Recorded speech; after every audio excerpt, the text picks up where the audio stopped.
ప్రభునామానికే మహిమ కలుగునుగాక.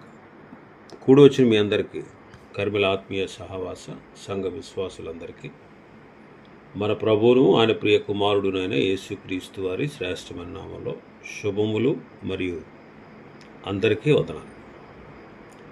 యెషయా గ్రంథం 17వ అధ్యాయాన్ని మనం ధ్యానం చేసుకుందాం.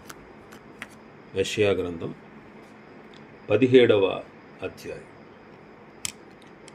ఈ 17వ అధ్యాయంలో సిరియా దేశాన్ని గురించి, అంటే సిరియా దేశానికి రాజధాని దమస్కును గూర్చినటువంటి దేవోక్తి మనం చదువుతాం. దమస్కు సమరయులపైన, ఇశ్రాయేలీలపైన అష్షూరీయుల యొక్క దాడిని మనం చూస్తాం. మారు మనసు పొందిన ఇశ్రాయేలీల గురించి కూడా మనం ఈ అధ్యాయంలో చూస్తాం.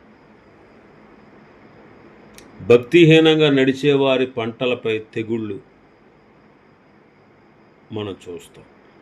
అలాగే ఇశ్రాయేలీల శత్రువులకు శ్రమ కూడా మనం చూస్తాం.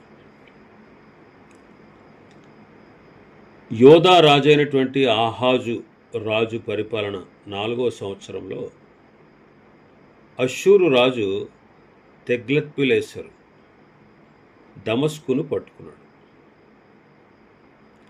హిజ్కియా పరిపాలనలో, యోధా రాజైన హిజ్కియా పరిపాలనలో అష్షూరు రాజైన షల్మనేసరు ఇశ్రాయేలీలను షోమ్రోనులో ముట్టడి వేశాడు. ఈ విషయం రాజుల 2వ గ్రంథం 16వ అధ్యాయం 17వ అధ్యాయాల్లో మనం చూస్తాం. ఇక్కడ దమస్కును గురించినటువంటి భవిష్యత్ వాక్కులను యెషయా గారు ప్రవచించారు. దమస్కును గూర్చి మనం దాని యొక్క భవిష్యత్ వాక్కులను గూర్చి చదవాలంటే ఇర్మియా గ్రంథం 49, ఆమోసు గ్రంథం 1వ అధ్యాయంలో మనం వాటిని గురించి చూడవచ్చు. దమస్కు సిరియా రాజధాని, సిరియా దేశ రాజధాని. సిరియనులు తరచుగా ఇశ్రాయేలీలతో యుద్ధాలు చేసేటటువంటి రాజ్యం అన్నమాట దమస్కు. దావీదు కాలంలో సమూయేలు 2వ గ్రంథం 8వ అధ్యాయం 5వ వచనంలో చూస్తే దమస్కులోనున్న సిరియనులు శోబా రాజుకు హదదెజరునకు సహాయం చేయరాగా దావీదు సిరియనులలో 22,000 మందిని ఓడించి దమస్కు వశమునున్న సిరియా దేశమందు దండును ఉంచగా సిరియనులు దావీదునకు దాసులై కప్పము చెల్లించుచుండిరి. దావీదు కాలంలో సిరియనులను ఓడించి ఆ దేశంలో దండును ఉంచాడట దావీదు గారు. సిరియనులు దావీదుకు కప్పము కట్టేవారు. రాజుల 1వ గ్రంథం 20వ అధ్యాయం మొదటి నుంచి మనం చదివితే, తన యొద్ద గుర్రములను రథములను సమకూర్చుకున్న 32 రాజులుండగా సిరియా రాజైన బెన్హదదు తన సైన్యమంతటిని సమకూర్చుకుని బయలుదేరి షోమ్రోనుకు ముట్టడి వేసి దాని మీద యుద్ధము చేశాను. రాజుల 2వ గ్రంథం 6వ అధ్యాయం 24వ వచనం. అటు తరువాత సిరియా రాజైన బెన్హదదు తన సైన్యమంతటిని సమకూర్చుకుని వచ్చి షోమ్రోనును ముట్టడి వేసెను. ఇలాగా సిరియనులు తరచుగా ఇశ్రాయేలీలతో యుద్ధాలు చేశారు. ఇప్పుడు మన భాగంలోకి వస్తే యెషయా గారి కాలంలో ప్రవచిస్తూ దమస్కును గూర్చి మాట్లాడుతూ 2వ వచనంలో మన భాగంలో అంటారు, దమస్కు పట్టణము కాకపోవలసి వచ్చెను, అది పాడై దెబ్బగా నగును, అరోయేరు పట్టణములు నిర్మానుష్యములగును, అవి గొర్రెల మందలు మేయు తావులగును. ఎవడును వాటిని బెదిరింపకుండా మందలు అచ్చట పండుకొను. ఇక్కడ పట్టణము పాడు దెబ్బ అవుతుంది. పట్టణాలు మందలను మేపేటువంటి స్థలాలుగా మారిపోతాయని యెషయా ద్వారా దేవుడు ప్రవచించారు. దేవుడు ఆ సంగతి వారికి తెలియపరిచారు. అంటే దమస్కు పట్టణానికి దేవుడే తీర్పు తీరుస్తూ ఉన్నాడు. కాబట్టి ఇక్కడ రాయబడినటువంటి వచనాలు ఇంకా నెరవేరవలసి ఉంది. సిరియా దేశం దాని యొక్క నాశనం గురించి రాయబడింది. 3వ వచనం నుంచి 5వ వచనం వరకు మనం చూస్తే ఎఫ్రాయిమీలు కొద్ది మందిగా మిగిలారు. ఎఫ్రాయిమునకు దుర్గము లేకపోవును, దమస్కునకు రాజ్యము లేకుండాను, ఇశ్రాయేలీల ప్రభావమునకు జరిగినట్లు సిరియాలో నుండి శేషించిన వారికి జరుగును. సైన్యములకు అధిపతియగు యెహోవా ఈ మాట సెలవిచ్చుచున్నాడు. ఆ దినమున యాకోబు యొక్క ప్రభావము క్షీణించిపోవును, వాని క్రొవ్విన శరీరము కృషించిపోవును. చేను కోయివాడు దంట్లు పట్టుకొనగా వాని చెయ్యి వెనులను కోయినట్లుండును. రెఫాయిము లోయలో ఒకడు పరిగె ఏరినట్లుండును. 10 గోత్రాల వారు, అంటే ఎఫ్రాయిము అంటే 10 గోత్రాల వాడు, అంటే ఉత్తర రాజ్యం అన్నమాట. ఇశ్రాయేలీల దేశం. సొలొమోను కుమారుడైన రెహబాము కాలంలో దేశం 2 ముక్కలైంది. 12 గోత్రాలు 2 ముక్కలయ్యాయి. 10 గోత్రాల వారిని ఇశ్రాయేల్ రాజ్యం అన్నారు, 2 గోత్రాల వారిని యోధా రాజ్యం అన్నారు. ఈ 10 గోత్రాల వారిని అక్కడక్కడ ఎఫ్రాయిమీలు అని పిలిచేవారు. 10 గోత్రాల వారు. ఇక్కడ ఎఫ్రాయిము అంటే ఇశ్రాయేలీల దేశం. 10 గోత్రాల వారు వారి సంఖ్య ఇతరులతో, వారి యొక్క సంఖ్య తగ్గిపోవడానికి గల కారణం ఏంటంటే ఇతరులతో వారు ఒప్పందం చేసుకున్నారు. దానిని బట్టి వాళ్ళు అతిశయించారు. వాళ్ళు దేవుని యందు విశ్వాసం ఉంచలేదు. యోధా దేశానికి వ్యతిరేకంగా వాళ్ళు అష్షూరు వారితో ఒప్పందాన్ని చేసుకున్నారు. 7వ అధ్యాయంలో మనం చదివాం. యెషయా గ్రంథం 7వ అధ్యాయంలో మనం చూస్తే 7వ అధ్యాయం 1-2 వచనాలు. యోధా రాజైన ఉజ్జియా మనబడును యోతాము కుమారుడైన ఆహాజు దినములలో సిరియా రాజైన రెజీనును ఇశ్రాయేల్ రాజును రెమలియా కుమారుడునైన పెకహును యుద్ధము చేయవలనని యెరూషలేము మీదకి వచ్చిరి గాని అది వారి వలన కాకపోయింది. సిరియా రాజుతో కలిసి ఇశ్రాయేలు రాజు యోధా వారిపై దండెత్తాడు. అయితే అష్షూరు వారు వచ్చి ఇశ్రాయేలులను జయించి దాని ప్రజలను బందీలుగా తీసుకొని పోయినప్పుడు ఈ ఇశ్రాయేలు పూర్తిగా తుడిచిపెట్టుకొని పోబడ్డారు.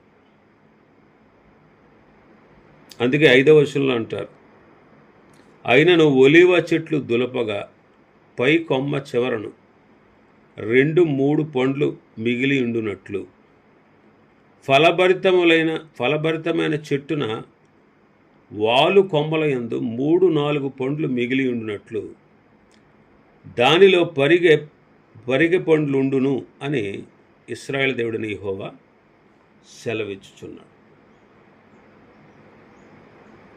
రెఫాయిము లోయలో ఒకడు పరిగె ఏరినట్లుండును అంటున్నాడు. ఫలభరితమైనటువంటి చెట్లు అన్నీ దులిపేసిన తర్వాత ఆ చిటారు కొమ్మన లేకపోతే వాలు కొమ్మల్లో అక్కడక్కడ 2-3 పండ్లు ఉంటాయి. కాబట్టి ఎఫ్రాయిము యొక్క నాశనము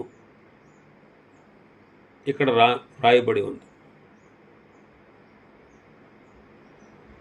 మనం చూస్తే 6వ వచనంలో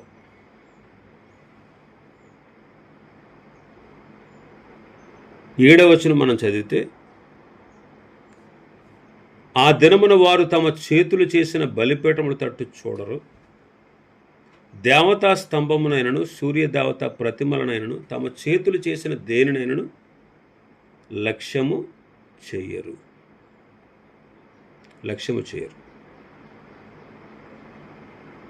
ఇక్కడ ఇశ్రాయేలీల యొక్క ఘోరమైనటువంటి విగ్రహారాధన గురించి రాస్తా ఉంది. ఘోరమైన విగ్రహారాధన. వాళ్ళు చాలా ఘోరమైనటువంటి కార్యాలు దేవుణ్ణి విడిచిపెట్టి చేశారు. వాళ్ళు ఇష్టానుసారంగా నడిచారు.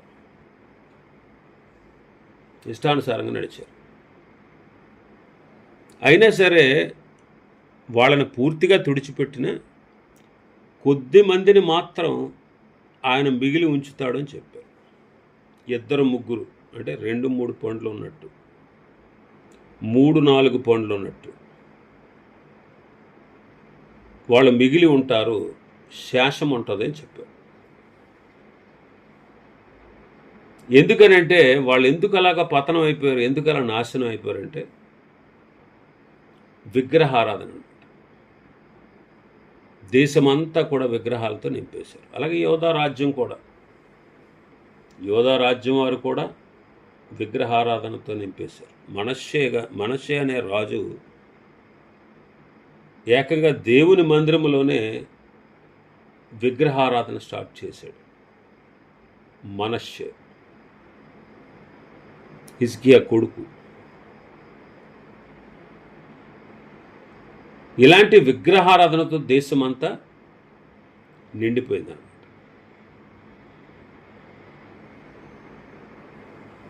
అలాంటి పరిస్థితి, నాశనం దేని వల్ల సంభవించిందంటే వారు చేసినటువంటి విగ్రహారాధన. అందుకే 6వ వచనం నుంచి 8వ వచనం వరకు మనం చూస్తే 7వ వచనంలో, ఆ దినమున వారు తమ చేతులు చేసిన బలిపీఠముల తట్టు చూడరు, దేవతా స్తంభమునైనను సూర్యదేవత ప్రతిమలనైనను తమ చేతులు చేసిన దేనినైనను లక్ష్యము చేయరు.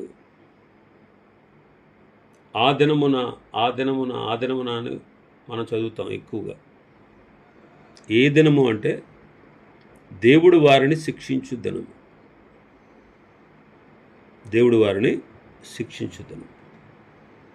8వ వచనం మనం చూస్తే, మానవులు తమ్ము సృష్టించిన వాని వైపు చూతురు, వారి కన్నులు ఇశ్రాయేలు యొక్క పరిశుద్ధ దేవుని లక్ష్య పెట్టును అంటాడు. అంటే వాళ్ళు మారు మనసు పొందారన్నమాట. కొద్దిమంది మిగిలారు, 2-3, 4 మిగిలారు. వాళ్ళు ఒకప్పుడు విగ్రహారాధన చేసేవారు. అందుకే ఇక్కడ 7వ వచనంలో మనం చూస్తాం, బలిపీఠాలు కట్టారు, దేవతా స్తంభాలను నిలబెట్టారు, సూర్యదేవత ప్రతిమలను చేసుకున్నారు, ఇంకా తమ చేతులతో అనేకమైన వాటిని చేశారు. అయితే దేవుడు శిక్షించే దినమున వారు దాని వైపు చూడరు. న్యాయాధిపతుల గ్రంథం 10వ అధ్యాయం ఒకసారి చదివితే, 10వ అధ్యాయం, ఇశ్రాయేలీయులు శ్రమ వచ్చింది.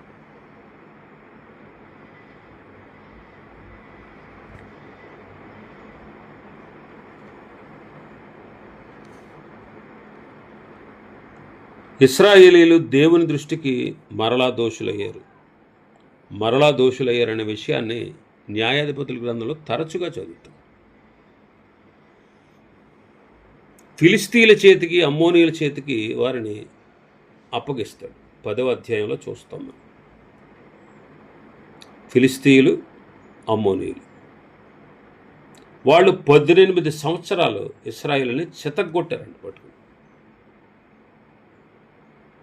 ఇశ్రాయేలీలను 18 సంవత్సరాలు చితగ్గొట్టారు. ఇశ్రాయేలులకు మిక్కిలి శ్రమ కలిగింది. అప్పుడు ఇశ్రాయేలీయులు దేవుని సన్నిధికి వచ్చి, అయ్యా, మేము నీ సన్నిధిని పాపం చేశాం, నిన్ను విడిచిపెట్టి బయలును పూజించాం, మమ్మల్ని విడిపించు అని ప్రార్థన చేస్తే ప్రభు ఏమంటారంటే, మిమ్మల్ని ఐగుప్తు దేశంలోంచి, అమోరీయుల వశంలోంచి, అమ్మోనీయుల వశంలోంచి, ఫిలిస్తీన్ల వశంలోంచి మాత్రం కాకుండా సీదోనీయుల వశంలోంచి, అమాలేకీయుల వశంలోంచి, మయోనీయుల వశంలోంచి మిమ్మల్ని బాధపరిచినప్పుడు నేను మిమ్మల్ని రక్షించాను కదా ఇంతకుముందు.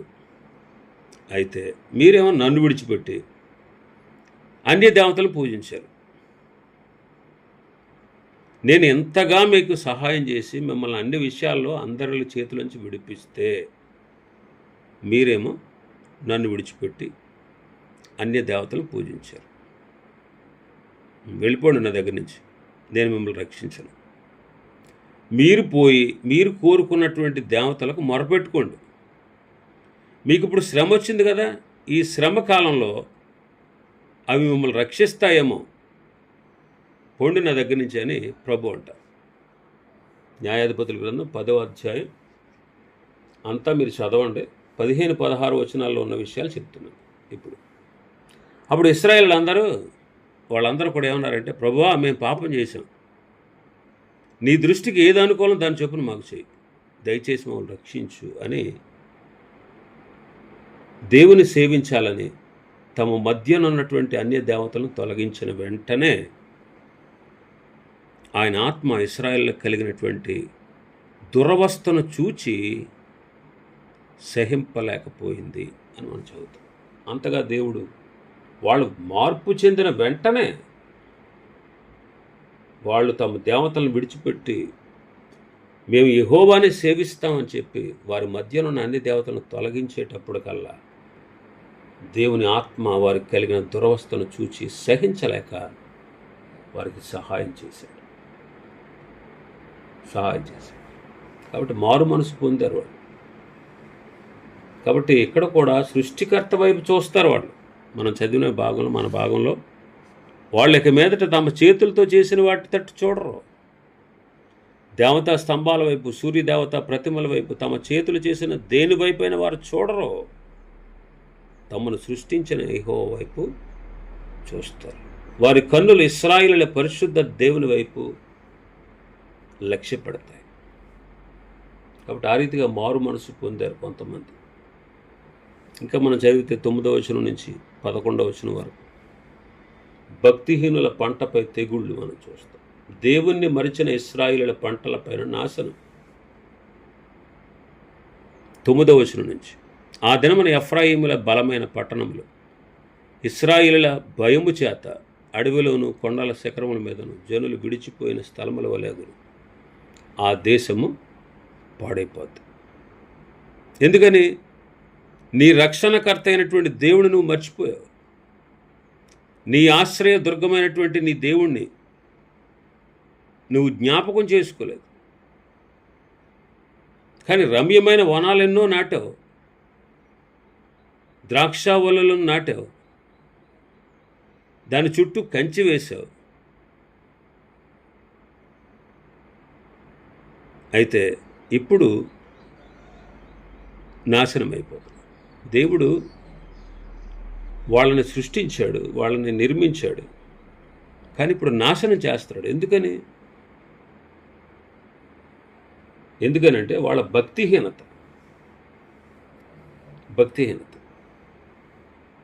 సాధారణంగా అన్ని జనులు బలిపీఠాలు కడతారు, ప్రవక్తలను పెడతారు, మనుషుల్ని అంటే తమ పిల్లల్ని అగ్నిగుండాలు దాటిస్తారు.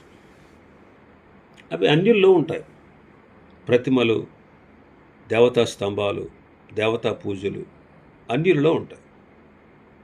అయితే ఇశ్రాయేలీయులు కూడా అలాంటి వాటిని అనుసరించడం, దేవుని విడిచిపెట్టడం, తమను సృష్టించినటువంటి దేవుణ్ణి వారు మర్చిపోవడం అనేది విచారకరం. అందుకే వాళ్ళు దేవుని వైపు చూస్తారట, పరిశుద్ధ దేవుణ్ణి లక్ష్య పెడతారు. వాళ్ళు దేవుని లక్ష్య పెట్టడం మానేసి దానికి బదులు తమ చేతులు నిర్మించిన వాటిని దేవుడని పూజిస్తూ అజ్ఞానంగా నడుస్తూ వచ్చారు. ఇలా చేయడానికి వాళ్ళ మనస్సులు దేవుని వైపు తిరగకుండా అన్య జనులు చేసే వాటి వైపు వారి మనస్సు పురుకొల్పబడింది. కాబట్టి దేశమంతా కూడా వాళ్ళు అలాగ మార్చేశారు. అందుకే దేవునికి కోపం వచ్చింది. ఈ దినాల్లో కూడా విశ్వాసులైనటువంటి మనం అలాంటి విగ్రహాలు మనం చేయట్లేదు, కానీ మన హృదయాల్లో దేవుని కంటే ఎక్కువ ప్రాధాన్యత దేనికైతే ఇస్తామో అదే విగ్రహారాధన. యెహెజ్కేలు గ్రంథం మనం చదువుతాం. యెహెజ్కేలు గ్రంథం 14వ అధ్యాయం మొదటి నుంచి మనం చూస్తే ఇశ్రాయేలు పెద్దల్లో కొంతమంది వచ్చారట, ప్రవక్త ఎదురు కూర్చున్నారు. దేవుడి దగ్గర విచారణ చెయ్యి, మా గురించి ఆయన ఏం చెబుతాడో మేము వింటాం, మేము చెప్పిందల్లా చేస్తామని వాళ్ళు వచ్చారు. అప్పుడు ప్రభు అంటారు 3వ వచనంలో, నరపుత్రుడా, ఈ మనుష్యులు తమ హృదయాల్లో విగ్రహాలనే నిలుపుకొని దోషము పుట్టించు అభ్యంతరాలు తమ ఎదుటనే పెట్టుకుని ఉన్నారు. వీరు నా యొద్ద ఏమైనా విచారణ చేయదగునా అంటారు. అందుకే ఆయన ఏమంటారంటే, ప్రభువుని యెహోవా సెలవిచ్చేది ఏంటంటే, తమ విస్తారమైన విగ్రహాలను బట్టి తమ మనస్సున విగ్రహములను నిలుపుకొని తమకు దోషము కలుగజేసుకుని తమ ఎదుటి అభ్యంతరములు పెట్టుకుని ప్రవక్త యొద్దకు వచ్చే ఇశ్రాయేలు అందరూ తమ విగ్రహముల మూలముగా నాకు అన్యులైరి. ఇక్కడ విగ్రహాలు ఎక్కడున్నాయి? తమ హృదయాల్లో. 3వ వచనంలో అంటాడు, ఈ మనుష్యులు తమ హృదయములలో విగ్రహములను నిలుపుకున్నారు. తమ మనస్సున విగ్రహాలు నిలుపుకొని తమకు దోషము కలుగు చేసుకున్నారు. నేటి దినాల్లో విశ్వాసులు హృదయాల్లో మనస్సుల్లో విగ్రహాలు ఉన్నాయి. నేటి దినాల్లో విశ్వాసులకు హృదయాల్లోనూ మనస్సుల్లోనూ ఉన్నాయి విగ్రహాలు. యెహోషువ కాలంలో ఇశ్రాయేలీయులు కనాను వారిని వారి పట్టణాలను వెళ్ళగొట్టి దాన్ని ఆక్రమించుకున్నారు. అయితే ఇశ్రాయేల్ వారంతా అష్షూరు దేశానికి ప్రవాసంగా వెళ్ళిపోతారు. అందుకే వాళ్ళు ఆక్రమించుకున్న పట్టణాలు నిర్జనమవుతాయి. ఎందుకని? నీవు నీ రక్షణకర్త అయినటువంటి దేవుని నువ్వు మర్చిపోయావు. 10వ వచనంలో, ఎలాగనగా నీవు నీ రక్షణకర్తకు దేవుని మర్చిపోతివి, నీ ఆశ్రయ దుర్గమైన నీ శైలమును జ్ఞాపకం చేసుకోలేదు.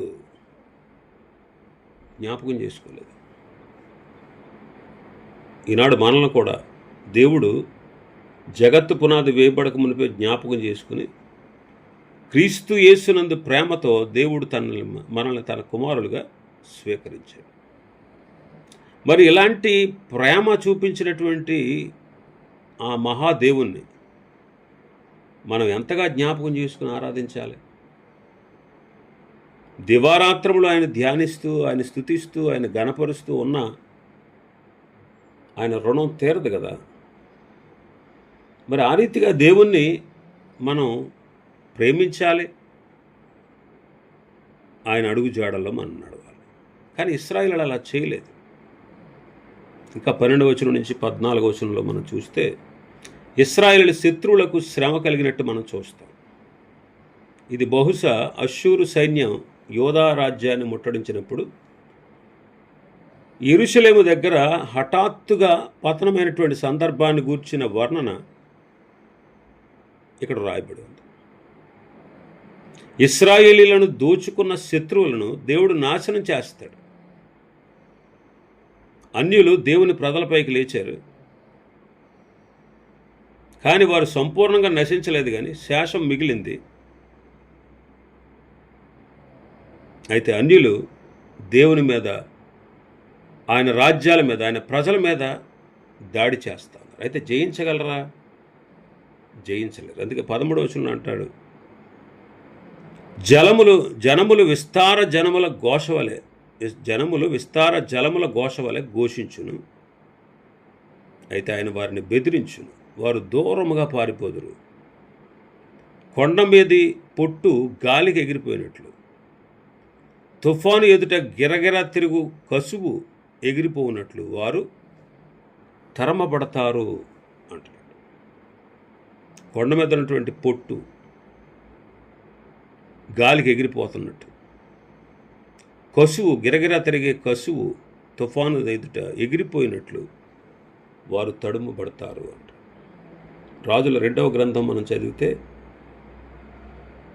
19వ అధ్యాయం 14వ వచనంలో అంటాడు, సాయంకాలమున తల్లడిల్లుదురు, ఉదయం కాకమునుపు లేకపోదురు. ఇదే మమ్మను దోచుకుని వారికి భాగము, మా సొమ్ము దొంగిలించిన వారికి పట్టు గతి ఇదే అంటాడు. రాజుల 2వ గ్రంథం 19వ అధ్యాయంలో మనం చూస్తే 19వ అధ్యాయం మొదటి 3 వచనాలు మనం చూస్తే, హిజ్కియా విని తన బట్టలు చింపుకొని గోనెపట్టు కట్టుకుని యెహోవా మందిరమునకు పోయి గృహ నిర్వాహకుడు ఎల్యాకీమును, శాస్త్రి షబ్నాయు, యాజకులలో పెద్దలు, ఆమోజు కుమారుడు ప్రవక్తన యెషయా వద్దకు పంపారు. వీరు గోనెపట్టు కట్టుకుని అతని వద్దకు వచ్చి అతనితో ఇట్లనేది, హిజ్కియా సెలవిచ్చినదేమనగా, ఈ దినము శ్రమయు శిక్షయు దోషణయు గల దినము. పిల్లలు పుట్టవచ్చిరి గాని కనుటకు శక్తి చాలదు. ఎందుకంటే అష్షూరు రాజు మా మీదకు దాడి చేశాడు, మా దేశాన్ని ముట్టడించాడు, మమ్మల్ని బెదిరిస్తున్నాడు అని ప్రవక్త దగ్గరికి పంపించాడు. అయితే మనం చూస్తాం, ఆ తర్వాత 35వ వచనాన్ని చూస్తే, ఆ రాత్రి యెహోవా దూత బయలుదేరి అష్షూరు వారి దండుబేటలో జొచ్చి 185,000 మందిని హతము చేసెను. ఉదయమున జనులు లేచి చూడగా వారందరూ మృత కళేబరములై ఉండేది. సాయంకాలమున శ్రమ వచ్చింది. ఉదయానికల్లా ఆ శ్రమ తొలగి సంతోషం కలిగింది. తమ పైన నమ్మకం పెట్టుకుంటే, అంటే దేవుని పైన నమ్మకం పెట్టుకుంటే, దేవుడు వారి శత్రువుల చేతిలో నుండి కనురెప్పపాటులో మట్టు పెట్టగలడు. అందుకే 14వ వచనంలో అంటున్నాడు, మమ్మల్ని దోచుకున్న వారికి ఇదే వారి భాగం, మా సొమ్ము దొంగిలించే వారికి ఎలాంటి గతి పడద్దే అంటున్నాడు. కాబట్టి ఇశ్రాయేలును దోచుకుని వారు ఏమైపోయారు? నిర్గమాకాండం 14వ అధ్యాయంలో చూస్తాం. వారిని దోచుకోవాలని, వారిని బానిసలుగా చేసుకోవాలని తరిమినటువంటి ఐగుప్తీయులందరూ కూడా వారి శవాలు సముద్ర తీరమందు కనపడ్డాయి. సముద్ర తీరమందు కనపడ్డాయి. న్యాయాధిపతుల గ్రంథం 5వ అధ్యాయంలో దెబోరా ప్రభువును స్తుతిస్తూ ఆ మాటలు అంటారు. ఆఖరి వచనం మనం చదివితే, యెహోవా నీ శత్రువులందరూ అలాగే నశించేదారు, ఆయనను ప్రేమించు వారు బలముతో ఉదయించు సూర్యుని వలె ఉందురు అని పాడిరి. నీ శత్రువులందరూ నశిస్తారు. ఇవి ఈ అధ్యాయంలో ఉన్నటువంటి విషయాలు. ప్రభు చిత్తమైతే మరొక అధ్యాయాన్ని రేపటి దినం మనం ప్రారంభించుకుందాం. దేవుడి వర్తమాన వాక్యాన్ని మన వినికిడిలో ఆశీర్వదించునుగాక. ఆమేన్.